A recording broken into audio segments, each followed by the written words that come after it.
Well, good morning, Ginny Barn Cat. How are you doing, sweetie? Welcome back to the farm, everybody. It is a beautiful morning. It's like, I don't know, 50 some odd degrees. And I am here to take you guys to do some farm chores this morning. Huh, things seem kind of quiet on the farm front. Don't see any large white farm dogs though. I don't see flocks of roaming birds. I don't know. It's kind of chill this morning. I can see our goats hanging out in their space. And I just had a very excited Abby dog come run up to me, as well as Toby dog.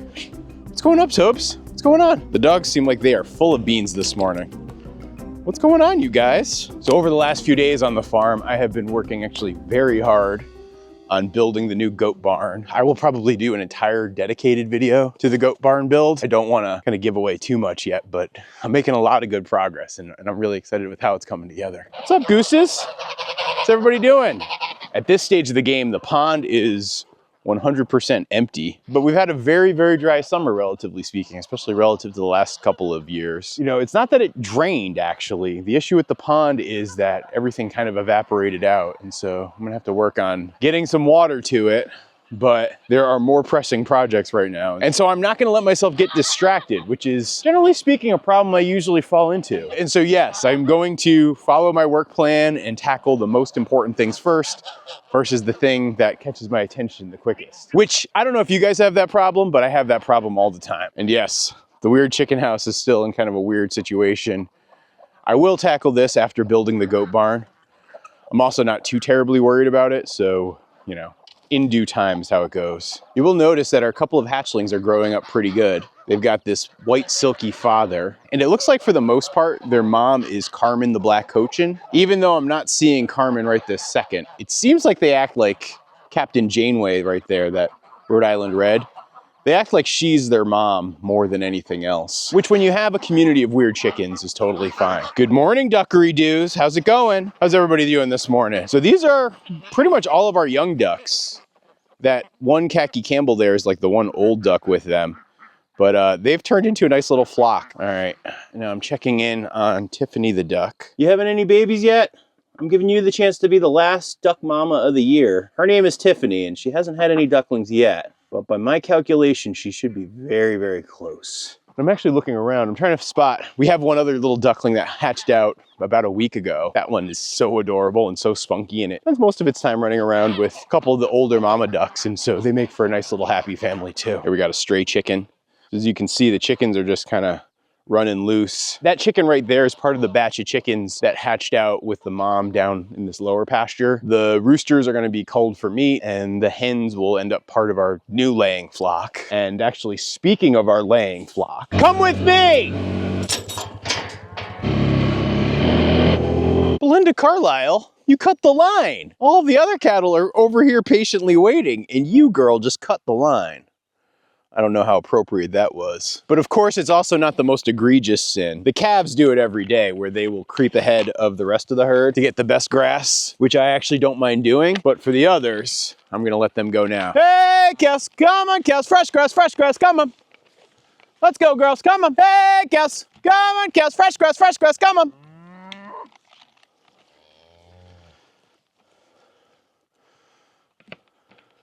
How you doing there, Big Astrid? Good to see you, girl. Hey, Amelia Bedelia. Hey, baby Elvis. What's going on, kid? There's one of my favorite calves, Buttercup. She's walking up to her mom, Anna Green Gables over here. So you can see Meatloaf with his mom, Ariel. Her calf, actually, I just saw is over there, already getting the sneak preview of forage. Come on, Audrey. Let's go, girl. Come on. You can go. How are you doing, baby Elvis? I keep wondering, but I'm pretty sure baby Elvis is not gonna get horns. So because his mother was a Charolais and his father, you can actually see his father right there coming this way, Macho Man Randy Savage, he's a horned bull. I was kind of curious to see if he'd start to get his horns, but it doesn't look like he's gonna get horns. Some of the other Highland calves, you can start to see their nubbins poking through. Like if you just look at Buttercup right there, you can see her horn nubbins coming in. On Meatloaf, you can see Meatloaf's horns coming in.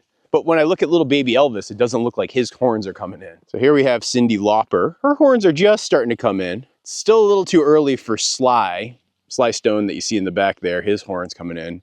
And then with Curly Sue, if you look past her curls, you can start to see her horn nubbins coming in, which has always been one of the more interesting things to me about the experiment of doing crossbreeds, where you're mixing two different breeds of cattle with some different characteristics to see which of the parental attributes carry forward and which don't. I've known people who have mixed Highland cattle with what are known as polled cattle, cattle without horns. They have had horns and they haven't had horns, but at least with the instance of little baby Elvis, it doesn't look like he's gonna have horns. I don't know, maybe it's still a little too early to tell. I gotta say, coming out here this morning, this is like one of those glorious mornings on the farm. I mean, would you look at that? It just feels like a gosh darn postcard. It's beautiful with the fog and the pastures and the sun. Even though I shouldn't get too excited because a lot of that haze is from wildfires. So despite the fact that it's probably a negative from an air quality and atmospheric perspective, it is kind of nice just from a appreciating beauty perspective.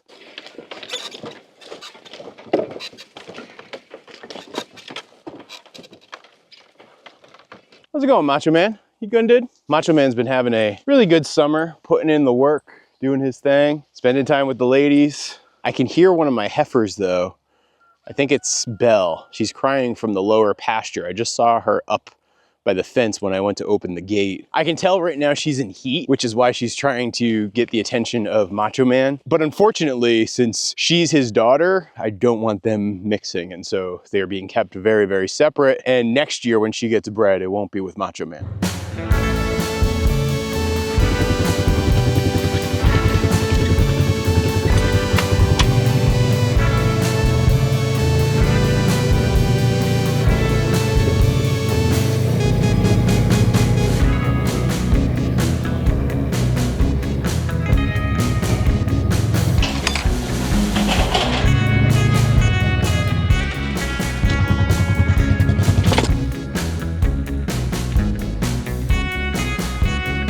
Toby dog, don't eat the gross caca, hey? What do you think, Abby dog? So yeah, I'm moving the chickens down to the lower pasture because I've gone through the flock reduction I talked about in a previous video.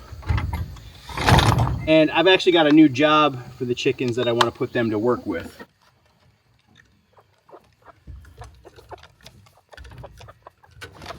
So yeah, this is my new, much tinier flock that we have going here.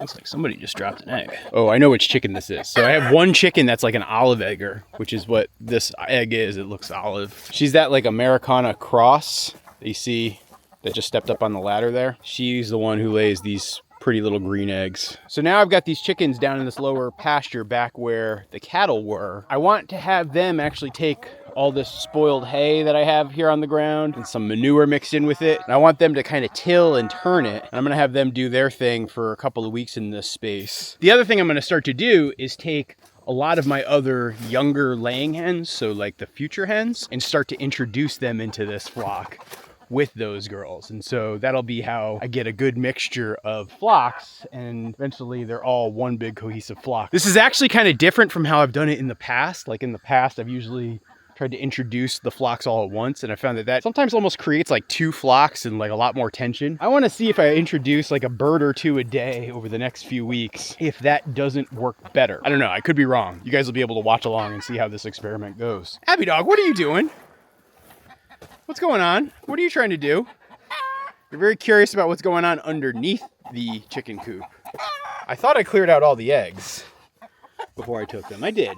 There are no eggs in here. But I think Abby dog is hoping to score some eggs. Like she's very excited about this egg that I have right here even. All right, with the pond out of commission for the ducks and geese, they're gonna need some fresh water on a hot day like today. I'm still using the same water rig. I really like this structure and approach because it makes moving multiple water pools and filling them wicked easy. And so, yeah, I've become a very big fan of doing my bird watering this way. Because like I can turn that on, let it run, set a little timer on my watch, and come back in 6 minutes and everything will be completely filled. And it just makes me more efficient as I'm doing my morning chores. Oh boy, I'm gonna have another mother duck sitting on her nest. It's between her and Tiffany who's gonna have the ducklings. How's it going, girl? You just doing your thing? Well, as soon as you're done doing your thing, I'm gonna rip out this fencing. This is part of my barnyard reconfiguration project that I've been going on. So yes, I've been spending most of my time this last week or so, and we'll continue to spend for the next couple of weeks. Continuing to build out the goat barn, which I don't know, I'm gonna probably have the roof finished and then have it sided by, I don't know, middle of this week, and then I gotta build the door, which I might not even do until later. So I'll have most of that project done pretty soon, and then I gotta reconfigure and build a new fence and run for the weird chickens, and as part of that, I'm gonna be taking the fence from there and using that as the weird chicken fence, just as a way to recycle materials, and then rip out that space, and then get this shed over here ready to become my bachelor pad. So that's where Macho Man and his boys are gonna spend their winter. And then the girls are gonna be back in the barn like I've done in previous years. And so that'll be part of my whole reconfiguration plan as well. I was able to just walk around and talk to you guys for a minute while I filled up the water, and now it's all done. See that little barred rock gal right there? She is one of the wild hens. And as soon as I can catch her, she will be placed in with the girls, the new girls. All right, Abby, should we show everybody the baby chickens and see how they're doing? They are not looking like babies anymore. I mean, it's hard to believe just how quick they've grown up. They're little chickens now, officially. And I don't know, it's kind of nice to see. How's it going, little guys? How's everybody doing? Just checking to see. You still got full feeders? This is a full feeder. Okay, everybody's got food. Been feeding you guys chicken scraps, so I gotta collect these bowls that have been used for chicken scraps. Seems as if they didn't like these green beans. I don't know why. I know they got a little too tough for us to eat, and so who knows? Now let's check in with our giant pumpkins and see how they're doing. We got pumpkins galore, and I got flowers I gotta pick, more flowers. So at this point, I'm trying to keep these guys pruned as much as possible. I haven't been in here in a day or two to get rid of the squash bugs, and you can see just how quickly they sprout up. These will all go to scraps for the baby chickens. As you can see, we're definitely getting some giant pumpkins in here. So I don't know who's gonna win the giant pumpkin contest, but I'm hoping it's gonna be me. Alfred and I, as we check in every, couple of days, we'll hang out and shoot the breeze. Pretty much every single day, there's some trash talking between the two of us. And in case you guys don't know, so my buddy Alfred and I. My buddy Alfred! I can't even say the guy's name without getting interrupted. Well, my buddy Alfred and I, we have this friendly competition going on where our town is having a giant pumpkin growing contest. And we both want to win. But even more importantly than winning Peacham's giant pumpkin growing contest, I want to beat Alfred and Alfred wants to beat me. Because if Alfred wins, I have to name my barn after him and put a plaque to commemorate him.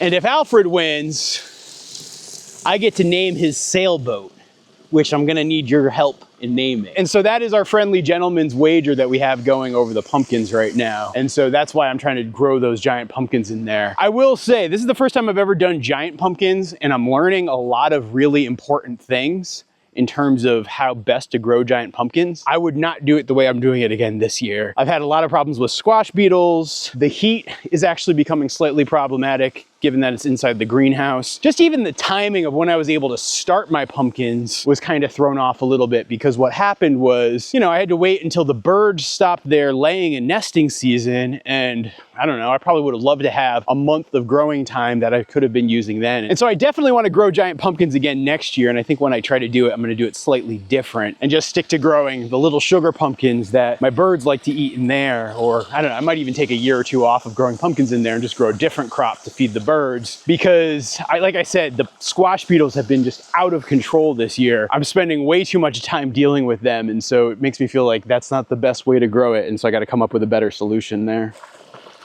Hey Betty Rubble, I got some fresh water for you, girl. Come and get it.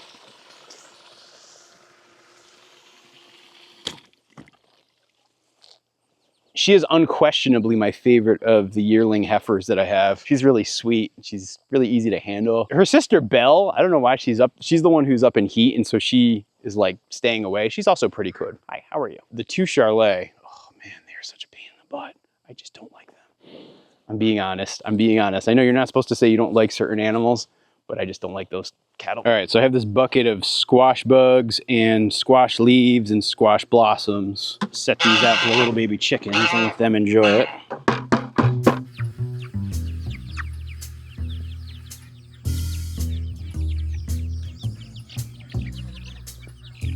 That didn't quite work out as well as I hoped it would, but who knows, maybe give them a little bit of time, they'll figure out that that is the tastiest thing they can eat right now. 5 minutes later,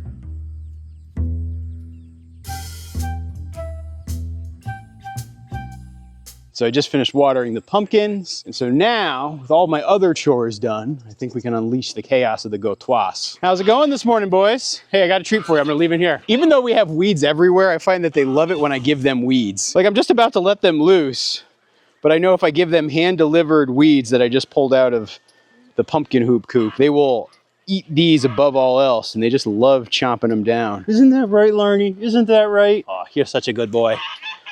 I love these three so much. And I'm gonna spend the remainder of my day trying to put a roof on this here goat house. And so I hope you guys have enjoyed this update from the farm. I'll be back soon with another video. So a couple years back, there was this murder that happened right down the road from our farm. Vermont state troopers continued looking for answers. And it was like these really crazy, mysterious circumstances where a guy was pulled over on the side of the road